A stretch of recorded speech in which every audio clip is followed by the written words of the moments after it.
Setiap petani menginginkan kebun yang subur, produktif, dan bagus. Impian kebun seperti ini hanya dapat terwujud jika kita memulai memperbaiki kebun dengan terasering.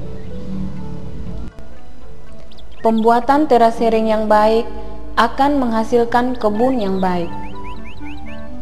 Untuk mendapatkan teras yang baik dalam kebun, maka pertama-tama kita harus membuat bingkai A. Secara tradisional, para petani kita telah mengenal upaya peningkatan kesuburan tanah. Misalnya, dengan membuat teras batu, teras dari tanah dan sisa hasil kebun, atau teras dengan menggunakan batang pepohonan. Cara-cara ini dikembangkan untuk mencegah erosi, menahan humus tanah, dan pada akhirnya kesuburan tanah dapat dipertahankan lebih lama. Walaupun ada hal yang baik dari teras tradisional, namun masih memiliki kelemahan. Teras tradisional mudah berpindah-pindah, dikerjakan berulang-ulang karena tidak bertahan, tidak mengikuti garis kontur, dan erosi masih terjadi dalam kebun. Kesuburan tanah tidak dapat dipertahankan, apalagi ditingkatkan. Bingkai A merupakan alat bantu setiap petani untuk memperbaiki kebunnya, terutama untuk membuat terasering. Para petani sering menyebutnya sebagai waterpass kebun. Bingkai A digunakan untuk memastikan permukaan tanah atau kontur yang sama tinggi sebelum membuat terasering.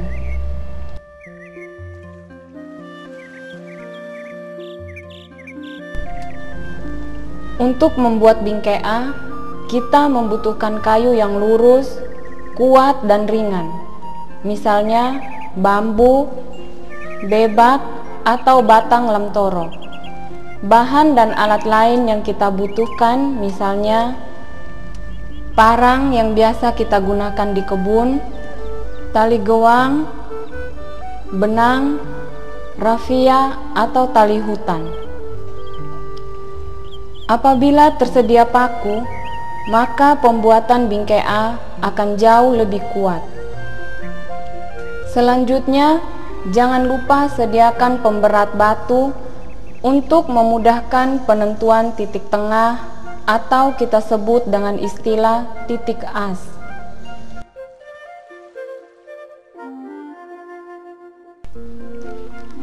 Kita membutuhkan 2 batang kayu yang panjangnya seukuran kira-kira 9-10 jengkal orang dewasa, sedangkan 1 kayu yang pendek seukuran 4-5 jengkal tangan. Pengukuran batang kayu dilakukan untuk mendapatkan titik kontur yang sama tinggi dan mendapatkan bentuk bingkai A yang sesuai dan seimbang. Secara sederhana, kita dapat menggunakan jengkal tangan sebagai pengganti meter atau mister. Cara lain pengukuran adalah dengan menggunakan meter roll atau mister. Ukuran untuk kayu panjang kira-kira 180-200 cm. Sedangkan kayu pendek berukuran kira-kira 80-100 cm. Kayu yang panjang berfungsi sebagai kaki dan kayu yang pendek akan berfungsi sebagai palang sehingga dapat membentuk huruf A. Kedua cara ini penting untuk diketahui, terutama cara yang sederhana ketika tidak tersedia alat yang lengkap di lapangan.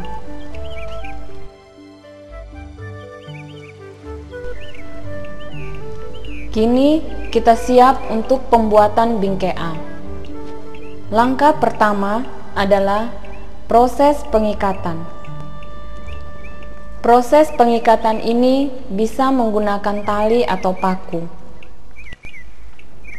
Pertama-tama, Kedua batang kayu panjang kita satukan dan ikat pada salah satu ujungnya dengan kuat.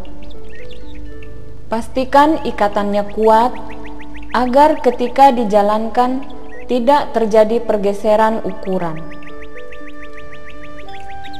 Renggangkan kaki bingkai sesuai ukuran kayu pendek. Apabila perenggangan dilakukan dengan jarak yang tepat, akan terbentuk segitiga sama sisi antara kayu palang dengan bagian atas kedua kaki bingkai.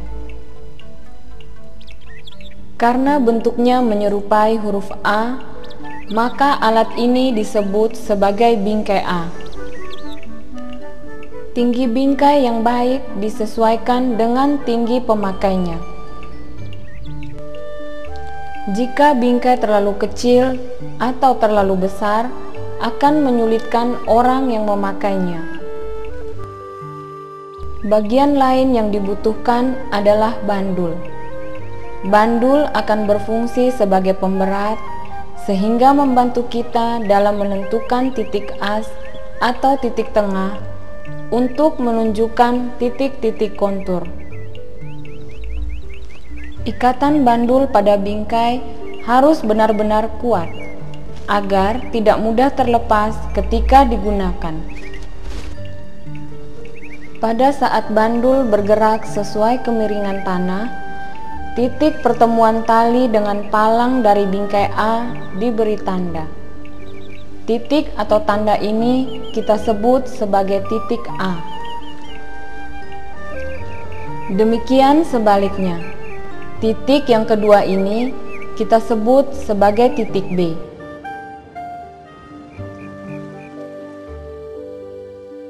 Setelah menemukan titik A dan B, kita harus menentukan titik tengah di antara titik A ke B. Dengan cara lain, kita bisa menggunakan meter roll atau mistar untuk menemukan titik tengah. Kedua cara ini cukup akurat dalam menentukan titik tengah. Ketelitian dalam menentukan titik A, titik B, dan titik tengah sangat penting. Penentuan ini berpengaruh dalam menentukan titik kontur atau titik yang akan digunakan sebagai waterpass kebun.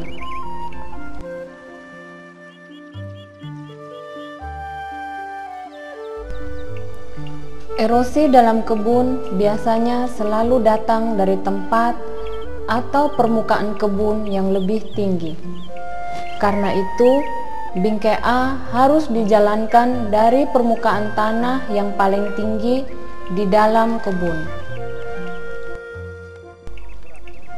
Apabila menjalankan bingkai A dari bagian kanan ke kiri kebun, maka kaki kiri bingkai A yang digerakkan untuk mendapatkan titik kontur. Begitu pula sebaliknya. Jarak antar teras disesuaikan dengan kemiringan lahan. Jika lahan terlalu miring, jaraknya 2-4 meter. Sedangkan lahan yang melandai bisa dengan jarak 5-7 meter. Bagi tanah yang rata, jaraknya 8-10 meter. Jika kondisi tanah yang cukup tandus atau tidak subur pada lahan yang datar, jarak antar teras yang dianjurkan adalah 5-6 meter.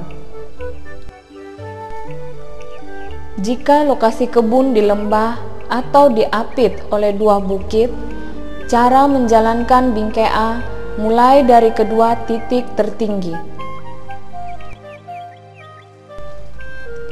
Di kebun yang terdapat cekungan atau parit, bingkai A dipindahkan ke seberang parit sejajar kontur pada permukaan sebelumnya. Kemudian, pada bagian cekungannya dibuatkan pagar penghalang agar dapat menahan humus tanah serta mencegah aliran air. Kalau di lokasi kebun ada gundukan, baik yang alamiah maupun bekas teras terdahulu, dalam menjalankan bingkai A harus disesuaikan. Bingkai A bisa diangkat tanpa harus menggesernya. Jika tanah bergelombang, maka patok-patok hasil bingkai A dapat digeser agar lebih landai atau lebih sesuai dengan kontur yang dikehendaki. Bingkai A merupakan alat bantu sederhana untuk menentukan titik-titik kontur yang sama tinggi pada permukaan tanah. Titik kontur tersebut akan menjadi dasar untuk membuat teras yang baik pada kebun kita. Ternyata cukup dengan 3 batang kayu dapat menyelamatkan anak cucu.